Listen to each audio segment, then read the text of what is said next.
This is our final day of this pillar, which is pillar number 6, growing in vocational discipleship. So when we talk about this idea of vocational discipleship, one of the words I haven't really talked about a lot is discipleship. Well, I chose this word because the idea of discipling comes out of the word discipline, which is meaning that there's something that you practice, something that you do well and know well. If your discipline is medicine, for instance, you will know medicine well. If your discipline is, for instance, building boats, you're going to be able to do that craft well.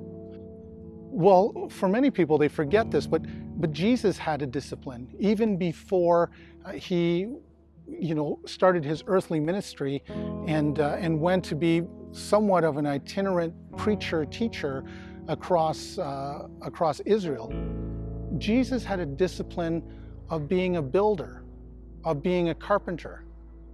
I can only imagine the kind of work that Jesus, apprenticed under his father Joseph, would have produced. And this is important to understand because when Jesus did something, I think he probably did it well. Like, I don't think he did it sort of halfway. And here's why it was so super important. There was a day where he stood on a hillside and preached a message to those people in the area in which he grew up. We call that the Sermon on the Mount. So think of this, likely for approximately 18 years before Jesus preached that Sermon on the Mount, he was just a local carpenter, a local house builder.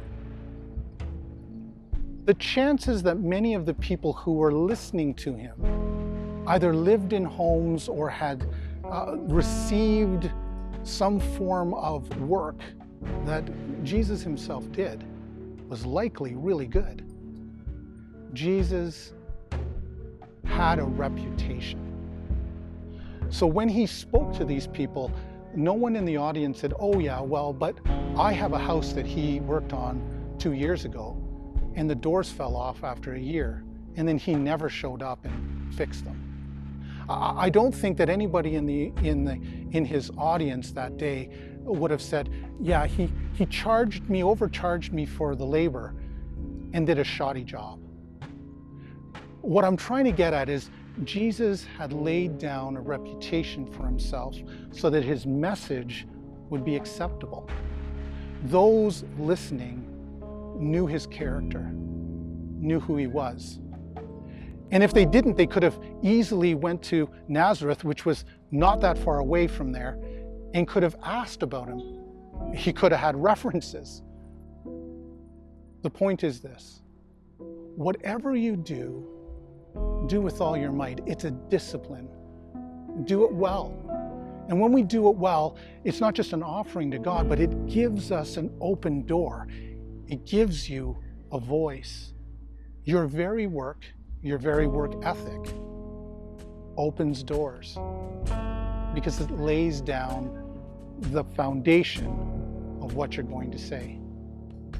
The worst thing I've ever had to do was work with Christians who could talk and tell the gospel. They could articulate the gospel like we talked about in one of our past pillars. They seemed to have it all together when they went to church on Sunday, but when I worked with them, they didn't do a good job. They would perhaps come to work late or be unreliable or not do their work well. And I often struggled with this. When we work as Christians, when we do anything, we should do it in such a way that this is God receiving that gift. And when we do that, and we do it for him, not for an earthly boss or for a paycheck, we then get favor. The Bible said that Jesus grew in favor with God and with man. And likely he did that in his community and within his profession, his discipline as a carpenter. Well, Until we see each other again, we'll see you tomorrow.